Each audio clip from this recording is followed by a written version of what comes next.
Hello, everyone. I found two pretty interesting stories for you on Reddit. This isn't your typical ghost story or cheap scare, it's more of a slow, unsettling detective tale. Honestly, I want to start mixing things up on the channel. Not just straight horror, but other eerie subgenres too. If you have suggestions, drop them in the comments. Alright. Let's begin. Get comfortable. And enjoy. Story 1. I moved into my house about 8 years ago.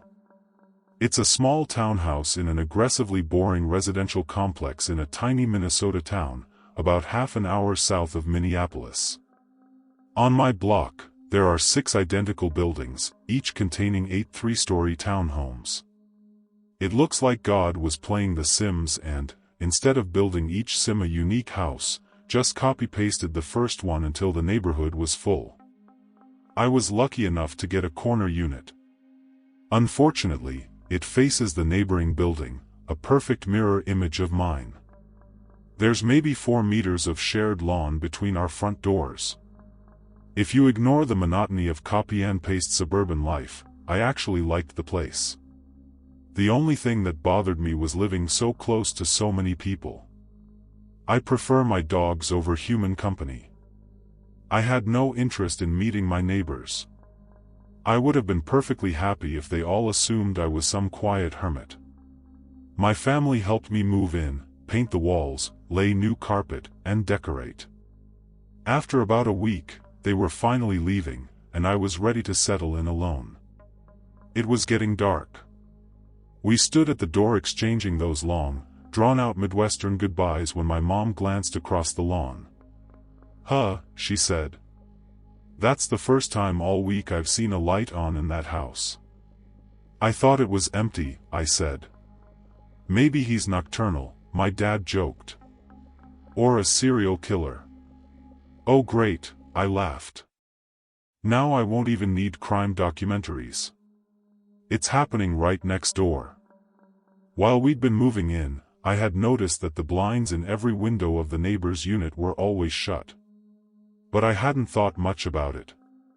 It was a little strange, especially since everyone else had their windows wide open to enjoy the crisp autumn air. But privacy is privacy. I let it go. Months passed. I realized I liked the neighborhood more than I expected. It was quiet. Thankfully, the neighbors seemed just as eager to remain anonymous as I was. No welcome committees. No suburban housewives arriving with cookies and gossip. No drunken driveway bonfires every other night blasting "The Boys Are Back in Town" from an ancient garage boombox. You laugh, but that's a very real possibility around here. Anyway, nothing ever seemed to change next door. My kitchen sink sits directly under a window. So whenever I filled a glass of water, washed dishes, or scrubbed something clean, I had no choice but to stare straight at my neighbor's house. From there, I could see his back patio, the kitchen window, the front door, the second-floor stairwell window, most of the driveway. The blinds never moved. The small window in his front door appeared covered, maybe taped over with paper. No one ever came or went. No patio furniture. No plants. The trash and recycling bins were never rolled out. But occasionally, only occasionally, the kitchen light would turn on. Always the kitchen. Only the kitchen. The timing was random. Sometimes 10 p.m. Sometimes 1 a.m. Sometimes 4 a.m. Eventually, I convinced myself the unit must be empty and someone had left a badly programmed timer on. Still, joking that a serial killer lived next door was more fun. "He's back," I'd text my dad, attaching a blurry photo of the glowing kitchen window. "Hope the dogs are guarding the door," he'd reply. "I own a German Shepherd and a Doberman, Rex and Rook. Sweetest dogs in the world. Total cowards. They'd probably hide or befriend an actual intruder. But my dad liked pretending they were security. Over time, the joke spread among friends. Whenever I saw the kitchen light, I'd post something like, "My neighbor the serial killer is active again." The replies were always the same. "He works nights. Being awake at 4 a.m. doesn't make him a serial killer. Maybe he thinks you're the serial killer, since you're always watching his window." Fair points. 5 years passed. My friends were long tired of my joke. Then something changed. It was just before midnight. I still had work to finish, so I crept downstairs to make coffee. Rex and Rook followed. I popped a pod into the Keurig and waited. While it brewed, I picked up their water bowl and turned to the sink. The house across from me was completely dark. I turned on the faucet, glanced out the window, and dropped the bowl. The kitchen light next door had turned on. And through the blinds, I saw him. A silhouette. A man standing directly at the window. For a split second, I was frozen. The shape leaned closer. He could see me. I was certain of it. I dropped to the floor instantly and crawled to the light switch, killing every light in my house. In total darkness, I slowly raised myself just enough to peek out again. The light next door was off. He was gone. Or maybe he was still there. Standing in the dark. Watching me search for him. Not being able to see him was worse. That night, I didn't sleep. And after that, I never felt safe in my own kitchen again. Whenever his light came on, I shut mine off and stood silently in the dark, waiting.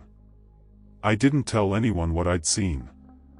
They would say I was being dramatic. Over a year passed before I saw him again. I'm not someone who sits outside much, especially in summer, mosquito season. But one surprisingly cool July evening, I sat on the front steps. The sun hadn't set yet. Rex was on a long leash, sniffing for the mathematically perfect location to relieve himself, probably calculating lunar positioning or something equally ridiculous. I was distracted by my phone when a sound made me look up. Rex was growling. And I wasn't joking when I said he was a coward. He doesn't growl. Ever. Rex weighs 70 pounds. 70 pounds of cowardice. The few times people had come over, he'd usually run and hide. I had never, not once, seen him show aggression toward anyone. But now he was growling. The fur along his spine stood straight up. His teeth were bared at a man standing just a few meters away from me. I hadn't even heard him approach. The stranger looked like suburban default settings. White. Clean-shaven. Just under 6 feet tall. Mid to late 20s, maybe early 30s. Short dark brown hair tucked under a navy Minnesota Twins baseball cap. Medium wash jeans. Plain light gray t-shirt. Sneakers. Not bulky, but solid. He had a long face, a strong jaw, a slightly crooked nose, and small brown eyes that were far too focused. They were locked on me. I stood up slowly.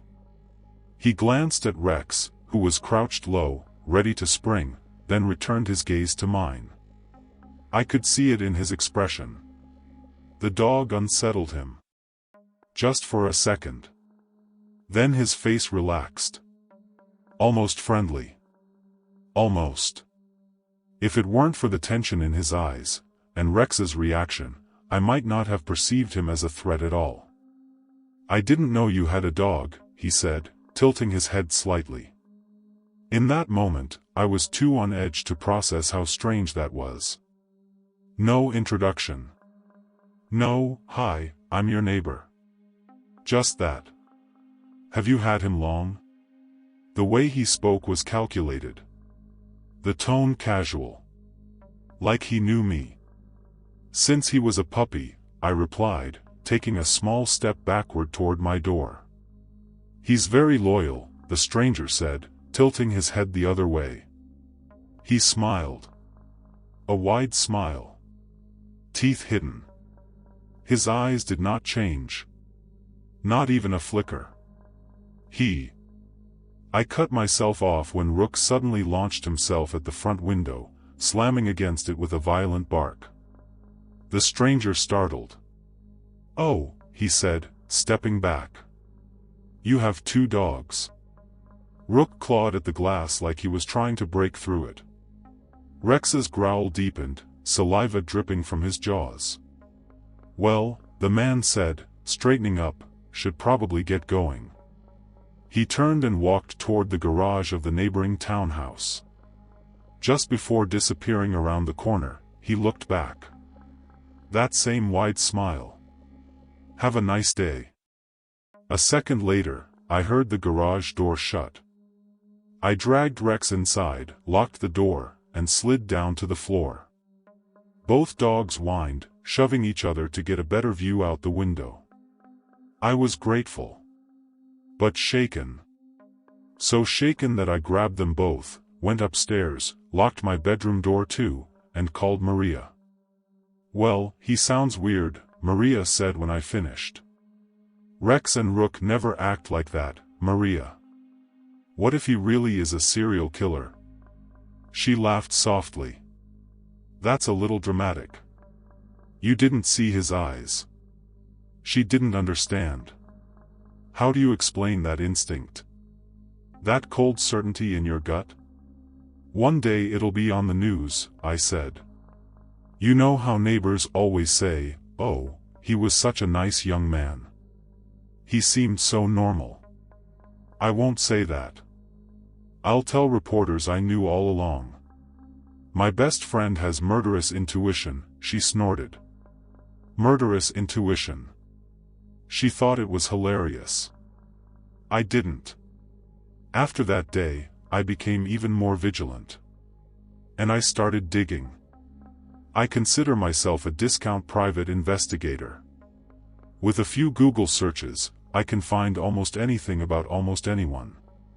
Soon, I had his name. Derek Johnson. Facebook profile.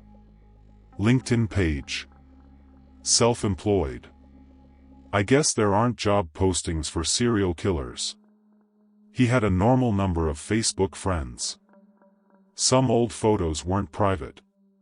Scrolling through them, I noticed something unsettling. He was more attractive than I'd thought.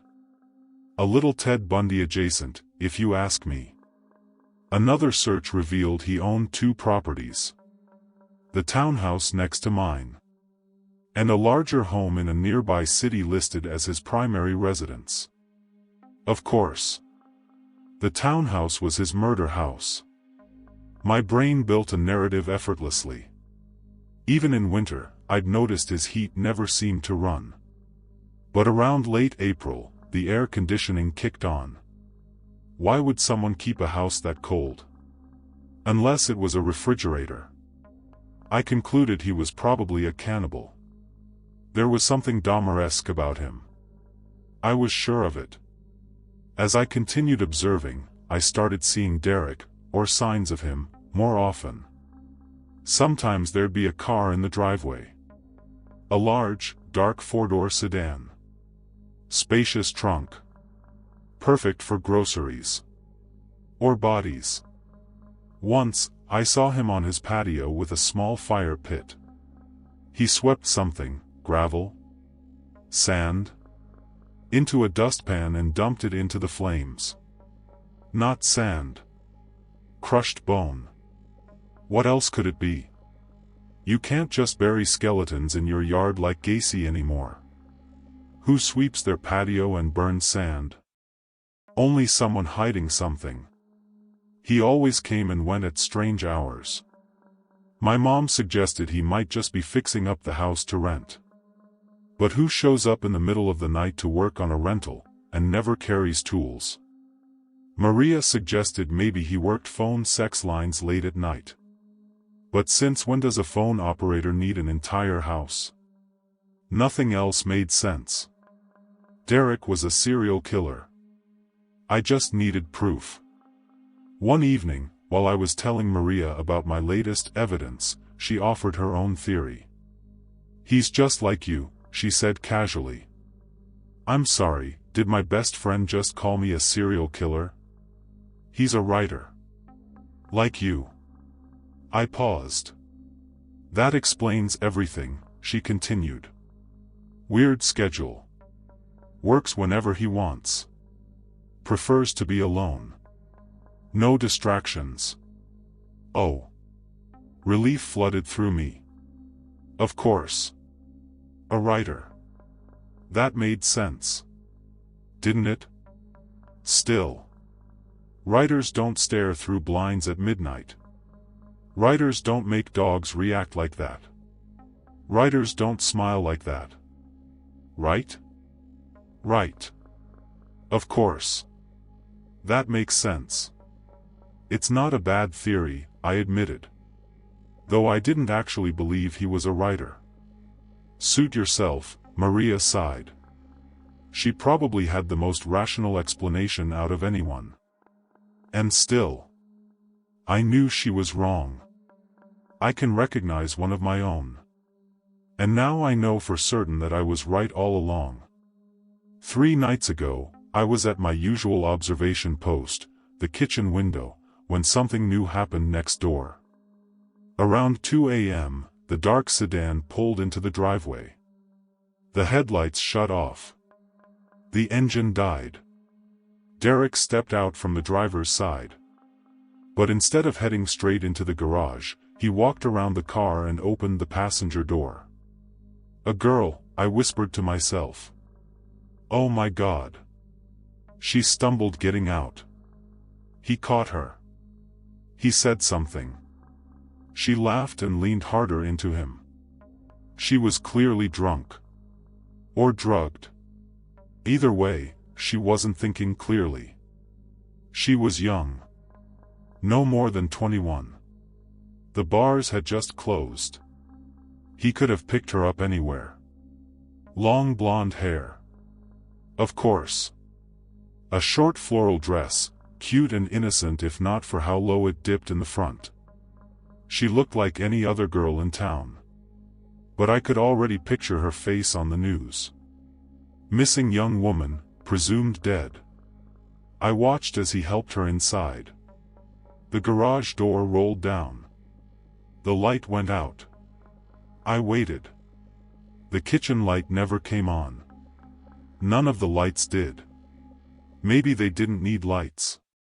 Maybe she never made it out of the garage.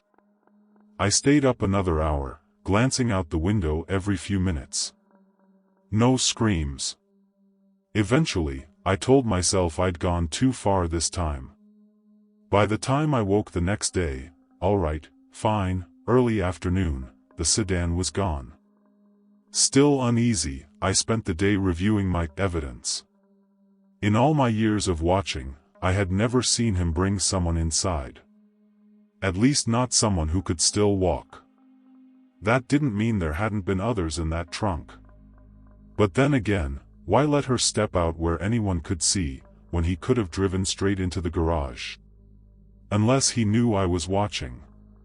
Unless he wanted me to see. Or maybe I was dramatizing again.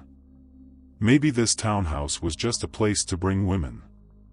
No marriage records. No listed partner. Maybe he lived with a fiancée in his larger home and used this place for recreation. The day slipped away. By evening, I realized I hadn't eaten. I turned the corner into my kitchen, flipped on the light. And froze. For the first time in nearly 8 years, Derek's kitchen blinds were open. And the girl was standing at the window. I have never seen that level of terror in someone's eyes. She was yanking at the window, panicked, not realizing it was locked. Her face was brutally beaten. Her left eye swollen shut. Her lip split so deeply it looked cut with scissors. Her blonde hair was nearly unrecognizable beneath the blood, matted and drying against her skin. Her dress was torn and soaked. She didn't look like a headline anymore. She looked like a warning. I don't know how long I stood there. Seconds, probably. Then she saw me. Hope flashed in her one working eye. She began pounding on the glass. Her mouth opened wide. "Help me. Help me." I heard nothing. Soundproofing, maybe. Her right hand left bloody streaks across the window. That's when I noticed. Her index finger was gone. She was so focused on me she didn't hear him approach. But I did. I saw him behind her. He moved slowly. Deliberately. Blood trickled down the side of his head. She must have struck him in her attempt to escape. Not hard enough. He looked up at me. And smiled. That same burning look in his eyes. And suddenly I understood. It wasn't anger. It wasn't madness. It was hunger. He lifted his left hand. Held something between his fingers. Waved it slightly, like a prize. The missing finger. Without breaking eye contact, he brought it to his mouth. Bit down. Closed his eyes. Savoring. My stomach lurched. I bent toward the sink, but I couldn't look away. This was it. Proof. The girl went still. Maybe she sensed him behind her. I wanted her to know I saw her. That I understood. So I stepped closer to the window. Looked directly into her eye. And nodded. Relief flickered across her face. Briefly. Then confusion. As I calmly opened the drawer beside my sink. Took out a fork and a knife. And held them up. So she could see. So he could see. I think she understood in her final seconds. When Derek's blade slid cleanly across her throat. I was going to dinner. Story 2. My neighbor is one of those painfully ambitious YouTube hopefuls. Over the years, I've watched him choke on cinnamon, lie flat on the hood of his car while it rolled down the driveway, and dump lukewarm water over himself for some epic nonsense. Watching him chase viral fame was exhausting. So when he knocked on my door the other day and said he'd be gone for a couple of weeks, asked me to grab his mail, I felt relief. Peace. For once, I wouldn't have to brace myself for whatever idiotic stunt he'd try next. The first few days were normal. Bills. Junk mail. A greeting card. Then one evening I came home and found a cardboard box on his porch. In large red letters. Return to sender. I'm not a small guy. But that box was heavy. Dragging it across the street nearly broke my back. No way I was getting it up my stairs in one go. So I left it in my garage. Looking back, I should have set it down before wrestling with my broken garage door. Instead, I kicked it open while still holding the box. On the third kick, I lost my grip. The box slammed to the ground. I heard something inside, crunch. I swore. Decided I'd just blame shipping if anything was broken. I dragged it inside and left it in the corner. Forgot about it. For a few days. Until the smell started. It seeped under the door from the garage into my house. Sweet. Rotting. Like roadkill. At first, I thought it was a skunk. But it didn't fade. It thickened. And then I knew. The only thing new in my garage was that box. I grabbed scissors. The bottom was already soft, soaked through. I didn't want to lift it whole, whatever was inside would spill everywhere. I cut through the tape. The flaps opened. The smell hit me like opening an oven. Except instead of heat, it was waves of urine, sweat, feces, and decay. I stumbled backward, gagging. Ran outside for air. But the stench clung to me. Nothing masked it. Not showers. Not fresh clothes. Every second that box remained open was another second the smell claimed territory in my home.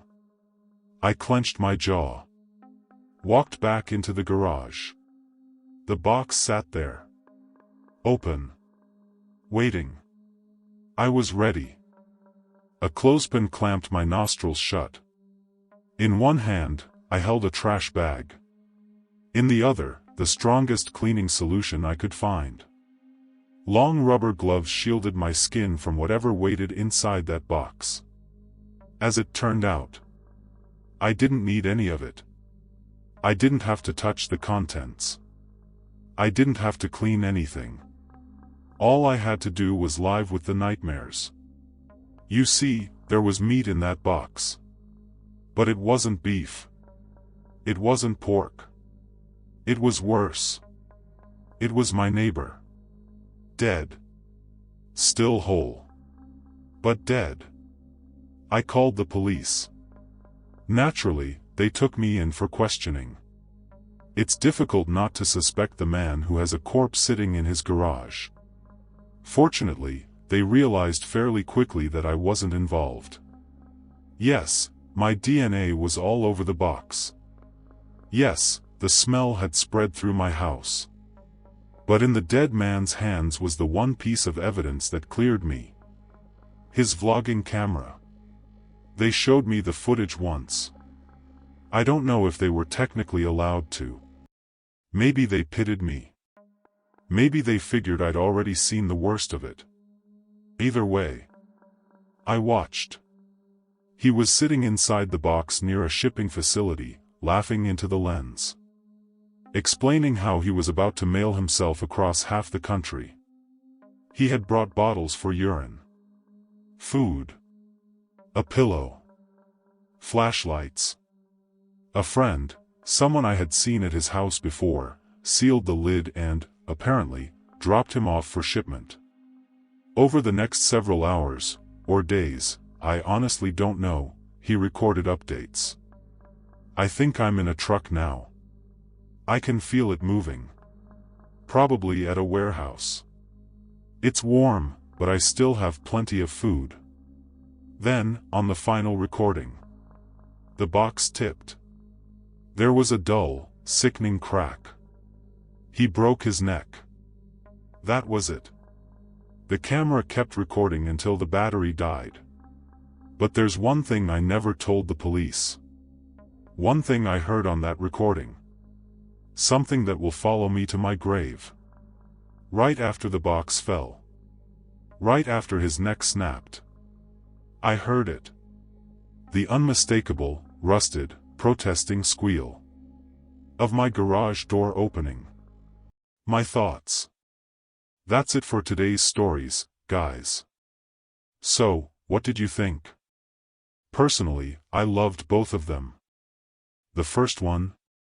Incredible. It feels like a detective story wrapped in casual conversation. Light tone on the surface, but something deeply wrong underneath. We've got an unreliable narrator.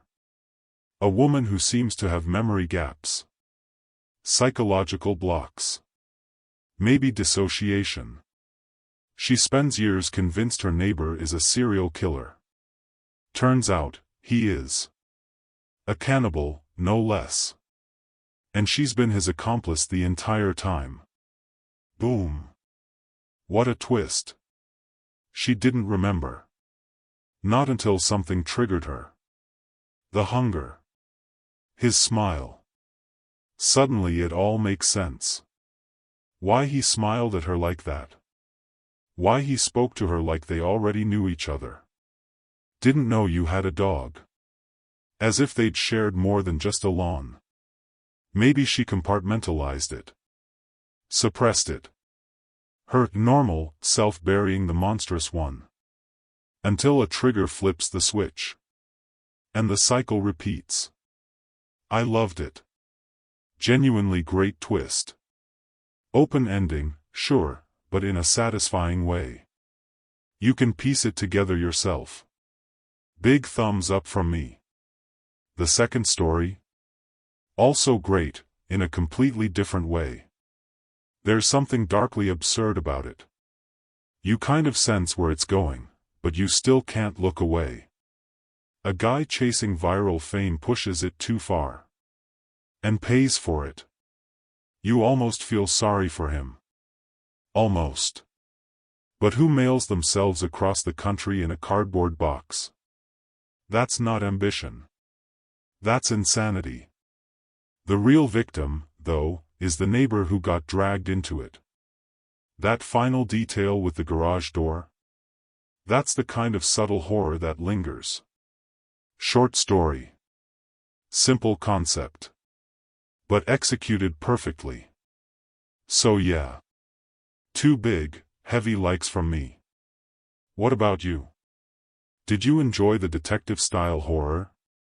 Should I keep mixing these kinds of stories into the channel? If you've got other subgenre ideas, psychological thrillers, mystery, true crime vibes, drop them in the comments. Thanks so much for watching. If you enjoyed the video, leave a like, subscribe, and let me know your thoughts below. Appreciate you all. See you next time.